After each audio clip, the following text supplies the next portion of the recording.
Hi there. Well, a few weeks ago I put out a video about getting my first EV, this Volkswagen E-Up. And the video said why I bought it, what I paid, what I thought of the car, and so on. And a few people said they'd like a bit more information once I'd got a bit of experience with the car. And that's what this is. Now, I don't suppose it'll get many views, but I didn't start this to be famous. I'm not arguing for or against EVs, I'm just giving you information. But I think towards the end I'm going to speculate whether or not we'll actually see a world of EVs with no ICE cars, or whether we'll see something else. So I'll give you my opinion on that. Anyway, what do I think of the car? The car's great. The EV driving experience is very different from my Volkswagen Tiguan diesel. So I'm only using this around town. I'm not going on long journeys, therefore I don't have any range anxiety. And it's so quiet and so smooth. So, you know, people will tell you it's a very different driving experience. And I find my Tiguan diesel now to be quite noisy, jerky, and so on. And yet I loved that car when I bought it. But it drones on, even though it's a relatively quiet diesel. So I'm really loving the car. Now, there was a question: how quickly could I charge this car at home? Now, at the moment, that cable I've got in there is limited to a charge of 2.3 kilowatts, and it's what some people call the granny cable. And I'm finding that perfectly fine for me, because I'm only making short journeys anyway. I'm 10 or 15 mile round trips typical, and we'll use it again this afternoon. We're going out for an hour, probably about a 4 or 5 mile round trip. So the car's perfect for that, and the charger's perfectly adequate for that. But there was a question: how quickly would I be able to charge the car at home if I had a wall charger box? Now, Volkswagen, who are really not good at giving information about their vehicles, quite honestly, they seem to think that, you know, EVs are just like fuel cars, where they don't really need to tell you anything. It's none of your business. I'm probably being a bit hard on Volkswagen, but it does feel like that. It's none of your business. Just, you know, we make the cars, you just drive them, right? You pay for them and you drive them. So they don't tell you much about it. So I'd read online that these cars are limited to a charge rate of 3.7 kilowatts on a single phase charger. And going back, these first came out in 2014, the first version. Going back, there were lots of people saying, I can't get my car to charge at any higher rate than 3.7 kilowatts. And then somewhere around 2021, there was a bit of chatter on the chat board thingy, whatever you call it. I don't know what they're called anymore. Those chatty things, there was a bit of chat saying, there was a software patch, and under certain circumstances they would charge at, 7.4 kilowatts. But I couldn't pin any of this down. It was just like noise. There was nothing from Volkswagen. Now, the reason this comes up is because some cars charge on single phase, some can charge on 3 phase. This car can charge on 2 phases, would you believe?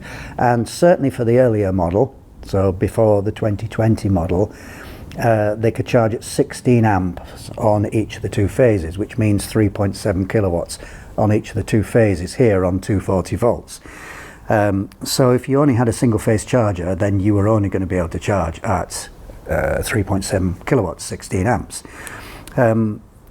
Okay, so I did some tests. Leave that there. I did some tests. So I went round to one friend's house, plugged in, and it would only charge at 3.7 kilowatts. And I thought, oh my goodness, okay, fair enough, right, that's just what it is, right. Then I went to another friend's house, and, you know, as they say, lo and behold, it charged at 7.4 kilowatts. It was actually 7.2. Well, straight away you realize that all that noise that was going on the internet, you know, to some extent was maybe true in the past, but not true now. And speaking to the person who'd got that first charger that I mentioned, he said he charges his car very quickly. He doesn't know what rate it charges at, because he's a technical person, but he's not an electrical technical person. So he said, well, it charges very quickly. I don't understand why it's charging slowly on yours. The second person was very much more of an electrical engineer, and he had the app, and he said, yep, they are 7.2 kilowatts.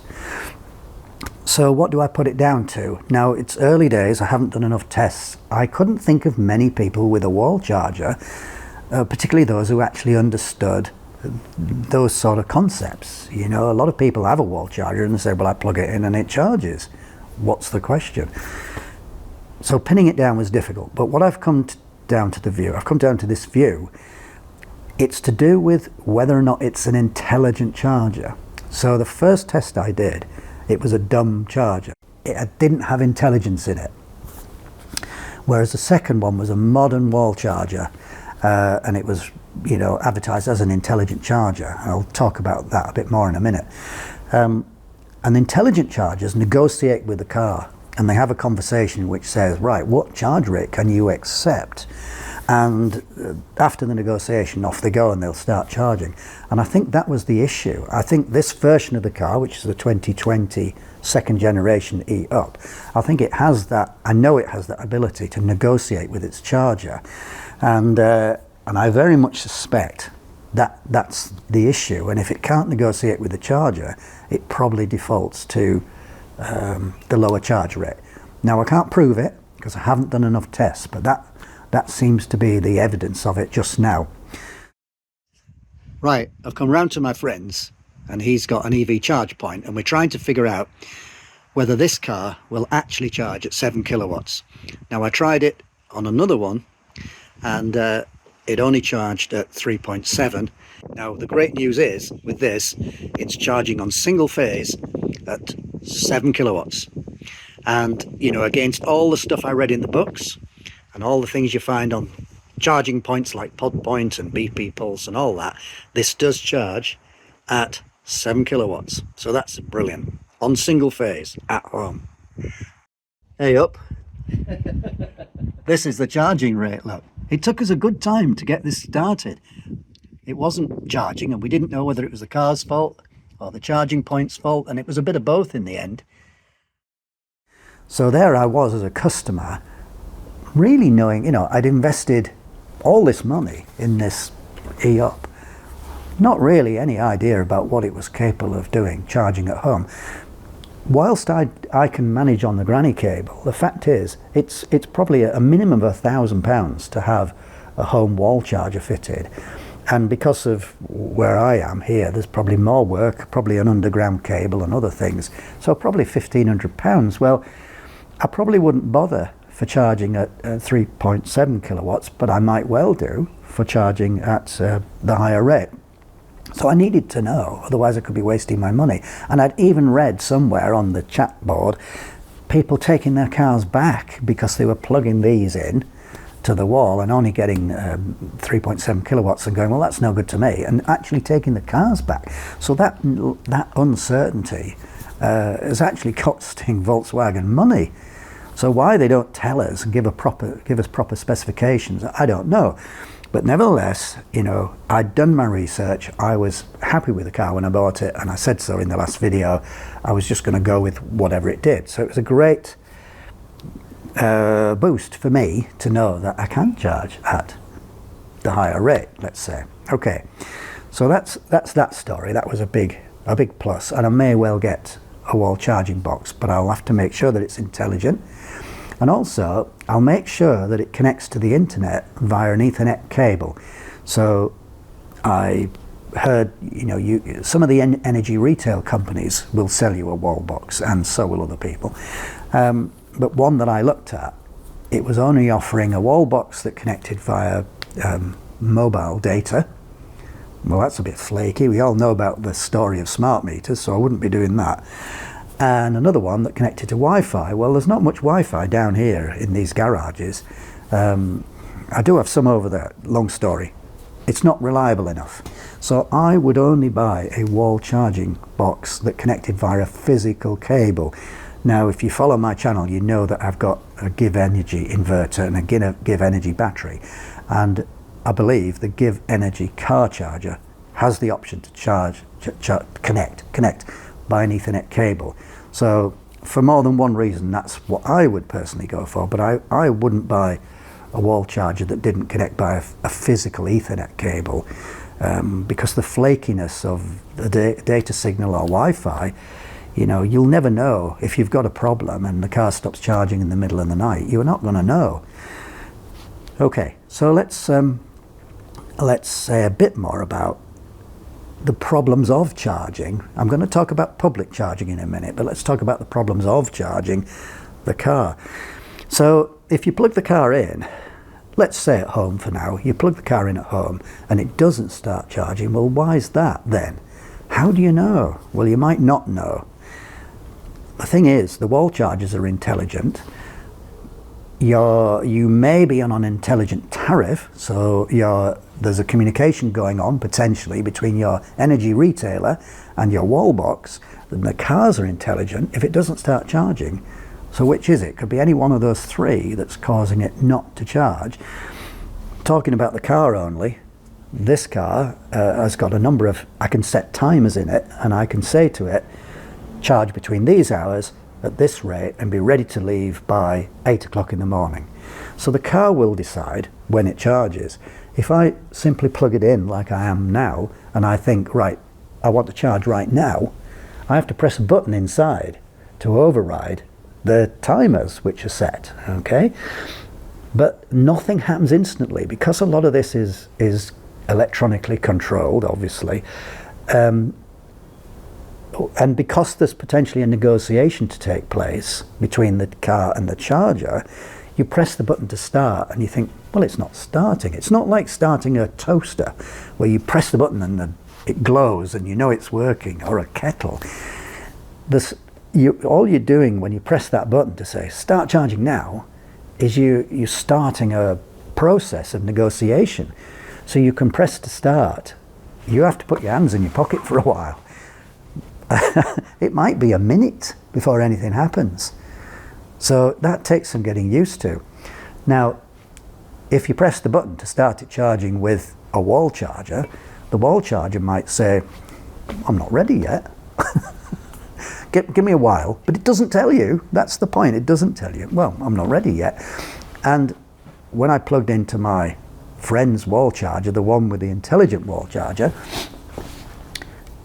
I read the spec. It has a random delay of up to 10 minutes built in. So you could tell it to start charging and it could still take 10 minutes before it starts. And it has a staggered random delay because if everybody all got home from work at 5:30 at night, plugged their cars in, there would be a massive surge on the network. So there's a 10-minute random delay there. But if you're on an intelligent tariff, and I'll mention one, Octopus, Intelligent Go, I forgot what it's called now, something like that. Basically, you tell the car to charge, the car talks to the wall charger talks to the supply network, to Octopus, and Octopus might say, no, don't start charging yet, there's too much load on the network. So, particularly, and you can set timers at 3 levels. So you could set something timed on Octopus, that's your energy supplier, which is talking to the wall box. You could set timers on the wall box. You could set timers in the car, and you could easily find a situation where the darn thing won't charge or it mysteriously stops charging. So these are things to learn. Keep it simple, I think, is the principle. But these are these are complications that you don't see with a fuel car, let's say that, and there's a lot to learn. So let's talk about public charging.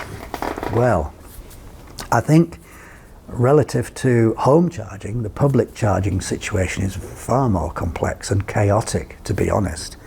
So something like 54% of homes in the UK would be able to charge at home.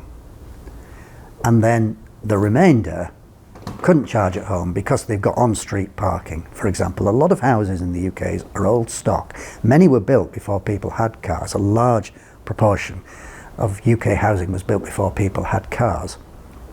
And also a lot of people live in flats, apartments, with no facilities. So only 54% of UK homes would have the potential to charge at home. So they'd have to rely on public charging. And then I think something like 16% of current EV owners rely to some extent on public charging. So public charging is going to be a very big factor in the penetration of EVs. So yeah, so what did I find? Well, I'll put some video in, and I tried a couple of attempts. The first is I went to a car park at a gym, and there were 7 kilowatt AC chargers. I deliberately chose 7 kilowatts rather than 11 or 22 on 3-phase, because I wanted to see how this handled with potentially charging on a single phase. Potentially, because I didn't know. It could have been 3-phase, 7 kilowatts, but throttled back. I don't know, do I? Because nothing tells you. So I plugged in, and this was one of these pillars with a charging connection at both sides, each side, and simple screen graphic, and it would cycle through, and it would say charger A, plug in, swipe your card, charger B, plug in, swipe your card. So I plugged in my cable. What did I do? I swiped my Electroverse card.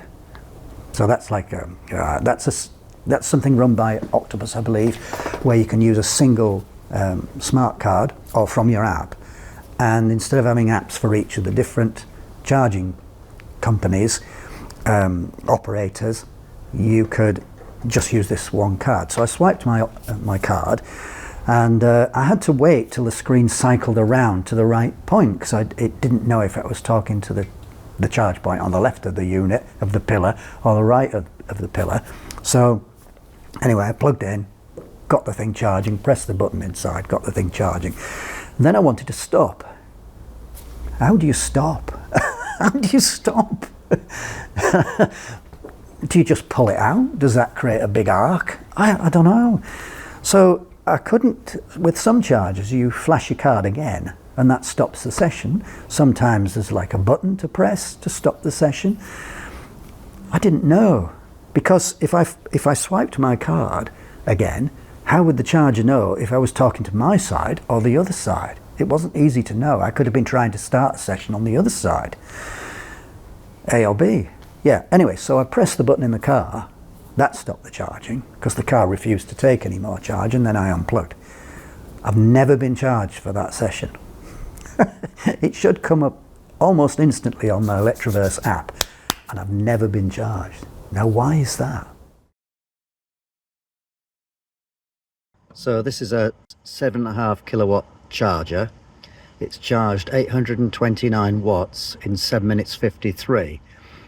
But the point is, I didn't realise, because the car is on a timed charge, set to charge at night, to get it to charge in the day, I have to press a button inside to go to like a manual mode, instant charge. So some of those 7 minutes might well have been used for that, 8 minutes.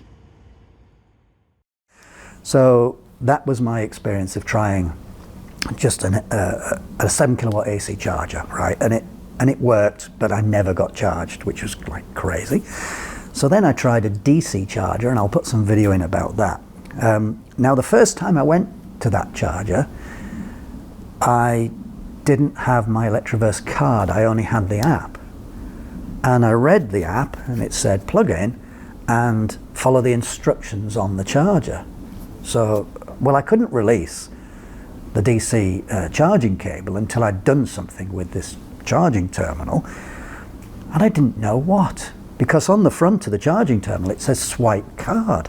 Well, I didn't want to pay by credit or debit card. That wasn't the point of this trial. I wanted to see if I could use the Electroverse app. Well, but since I couldn't get, I've seen subsequently that you can start the charge with the Electroverse app without a card to swipe. You can do it in the app, and it's not tap to pay. I thought it might be tap to pay with the phone, but it's not. You can just press a button in the app, but only, I believe, only if you can get the cable out and plug it into your car. So you do that, then you go on the app and they say start charge. You choose your charger, you know, because you read on the machine what the charger is, this location, this charger number 3 or something, press, and it starts charging. So you can do it, but I couldn't do it this time because you couldn't get the cable out, the plug out,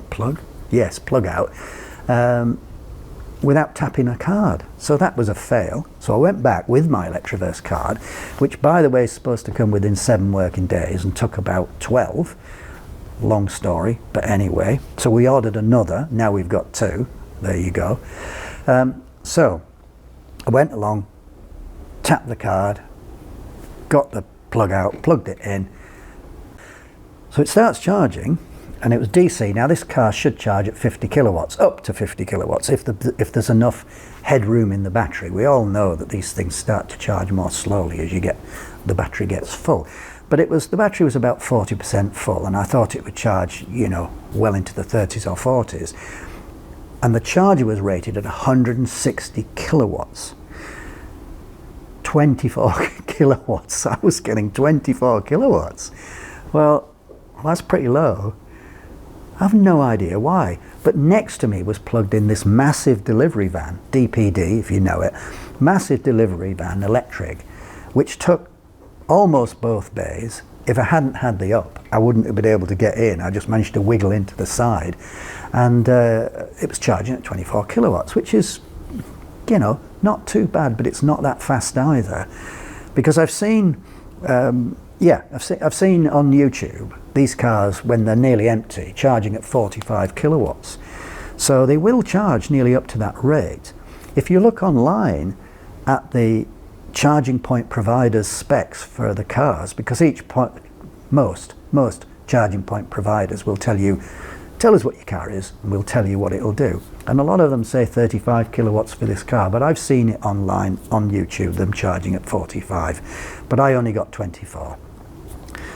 Why?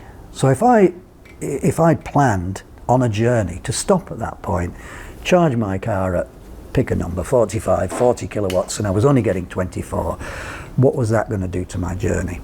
Anyway, it did work. And what I was surprised to find is, not only does the charging point negotiate with the car, but as you'll see on the bit of video I'll put in, the display actually knows how full the battery is. And I can see details of how fast the car is charging and what the battery charge state is on the terminal on the charger. So it's clear that the car sends a lot of information back to the terminal. Well, on my second attempt at charging here, because I didn't have the Electroverse card, now I have. So I've used my Electroverse physical plastic card and I tapped it on this thing, and then that released the plug and I plugged it in. And now I can see this, which is saying 85 pence per kilowatt hour, which is expensive. How much I've spent so far, the number of miles added. Oops, what's that doing? View progress, there we go. Output power 24.71. Now this car will take, I believe, 50 kilowatts. But it's only outputting at 24, I don't know why. But it knows how full the battery is, look, 45%. So clearly the car has talked to this terminal and they've agreed how much charge is in the battery already. So that was my experience with charging AC and DC. So it's left me with the, you know, an improved impression of the car. I like the car more than I said before, because I've learnt what I've just told you. But a negative impression of the public charging network. I went to a car park the other day and I saw 4 chargers, BP Pulse, and I thought, oh, I didn't know they were there. I'd looked at the Electroverse app and I hadn't seen anything there. I didn't need a charge, but I saw it, right? When you've got one of these, you tend to notice these things. Oh, 4 charging points, that's convenient. I'll look on the map. Well, they weren't on the Electroverse map, and I thought, oh, that's a bit sad. Never mind, I'll look at the BP Pulse map, because they're BP Pulse charging points. BP Pulse map, not there. What? What? Oh, maybe they were new. No, they weren't new. Maybe they don't work. No, they do work, because a car was there plugged in charging. Well, it's just chaotic in that sense, isn't it? It's just chaotic. Anyway, that's the story so far. Yeah, so let's, okay, you can watch the other video about the car. So, do I think that EVs are going to take over the world in the near term? Well, the answer is no. I can't see it. I just can't see it. I think EVs will become as cheap as ICE, or probably cheaper. I think the battery capacities are going to increase. So, you know, I think from that point of view, people will want to buy EVs. But the question is, can you actually charge them? Because think about it, you know, those, whatever it was, 45% of people who can't charge at home, they've got to rely on the public charging network. There's not enough chargers for that. You'd need hundreds of thousands more chargers. And if they're sometimes broken, you know, 5% are broken at any point in time, perhaps even more than that sometimes. And if they're not where they said they were, and all those other things, you know, and a lot of times you can only stay at a charge point for an hour. Well, what if it's a DC fast charger? You can get in a decent mileage in an hour, but you can't if it's AC. You know, you might get 30 miles or something. You know, so all of that, I don't see it. So will we reach, pick a number, you know, 90% penetration? We might in time. Will we reach 100%? I can't foresee it. I really don't foresee it. The other thing is, as batteries get bigger, in the UK most properties do not have three-phase. So our charging at home is limited to 7.4 kilowatts, something like that. Well, with this car, that's about 28 miles of charge in an hour. I think I got that right. Yeah, so it's 9 miles in an hour with the granny cable. It's 14 at 3.7, so it must be about 28, 30 miles maybe in 1 hour. Well, think about it. A lot of people can only get cheap electricity during the night, depending on your tariff, somewhere between 4 and 7 hours. So what's that? 3 7's 21. That's 210 miles top-up range in one night at cheap rate. If you can get it, if the network will give it to you, right? So as the batteries get much bigger, as you know, you've got a 500-mile range or something like that, you're going to be quite limited by the rate at which you can charge. Now, a lot of people, they're only doing 30 miles a day round trips. I mean, the thing about the internet connected cars now is the manufacturers all know what the average sort of trip length is on a daily basis, and a lot of people won't be doing more than about 30 miles a day, so they can top up every night. But you know, there will be other cases where you're almost dry and you want to charge up fully, and you might have to do it over a couple of days. So you know, that's a limitation too. I'm not for most EVs that won't be a problem, most EV owners, but for those, you know, for those that remaining 10%, it's going to be, you know, a structural systemic problem that can't really be overcome other than by changing their habits. So yeah, that's where I am with it. I know that was rambling, but you know, the devil is in the detail. I mean, getting these EVs, it's a bit like buying an EV and driving an EV. It's a bit like the difference between a dumb phone, like the old Nokia dumb phones, and having a smartphone. So, you know, if you have a home phone and I say to you, try one of these dumb phones, and you go, oh yeah, it's keyboard, oh, I can talk while I'm moving. Well, yeah, press button, it dials, I speak, press button, it finishes. That was easy, had no training required. But if I give you a smartphone after that, without the experience, you go, well, what the heck do I do with this? And these cars are becoming smartphones on wheels. So all of their peculiarities, you're not driving the charge system yourself. You know, it's not like turning on the toaster. There's all this computery, to say in a very simple way, all this intelligence, this AI, call it what you like, between your finger on that button and what's actually happening. There's so many layers to it, and people need to be informed. I won't say educated, that's not right. It makes them sound dumb, and they're not dumb. They need to be informed. And so many people are just buying an EV from a dealer and just driving it off, I think, like it was an ICE car, not realizing there are all these layers of complexity. And these are not stupid people. They just don't know, that putting the heating on reduces the range, or driving at 80 miles an hour or 70 miles an hour. 98 kilometers per hour, do I mean that? That's 60, isn't it? 60 miles an hour. Driving fast reduces the range. They trust what the car tells them, and the car's fibbing sometimes. So, they're going to get stuck sometimes if they go on long journeys, and they're going to get cheesed off with EVs because they've not been informed. It's not anything else really. And just at my last point then, because I've got to go, is it's clear to me that many of the salespeople in the dealerships don't know the detail themselves.